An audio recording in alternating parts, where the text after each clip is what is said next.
What's up, folks? How you doing? My name is Carl Shakura. I'm a travel and lifestyle photographer, and today I'm going to give you a little bit of insight into my workflow on how I shoot blue hour portraits using this guy, the Samsung Galaxy S22 Ultra. Okay, so first off, what even is blue hour? Blue hour is that brief window of time between total darkness and right before sunrise, or right after sunset, and the light is stunning. It's very beautiful. It usually has a very bluish cast on the environment.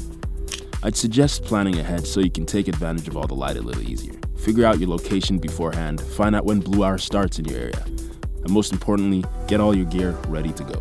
When you're shooting blue hour, because it's so dark, you need a camera with a powerful lens and sensor.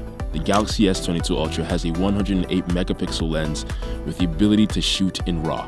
This lets you capture more data and gives you a lot more control over all your settings.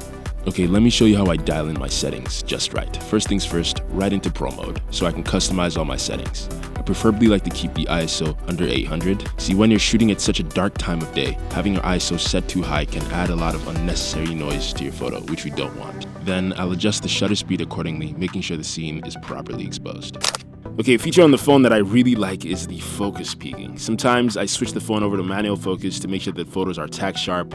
Focus peaking lets you see exactly where your focus is. So if you're shooting in low light conditions, you're nailing the focus every single time. Okay, so we've got our settings dialed. Now I can talk about why I'm using the prism and the light panel. The light panel helps to pull the shape out of my subject because it's so dark. Look at that. All of a sudden, no light, red light. No light, red light. It looks sick.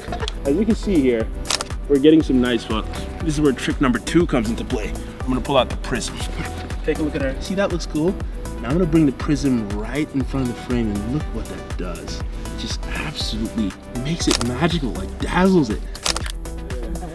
By tailoring our camera settings for blue hour and bringing in some helpful gear, adding a dash of creativity with the prism and the light panel, we were able to capture this brief but beautiful moment in the day.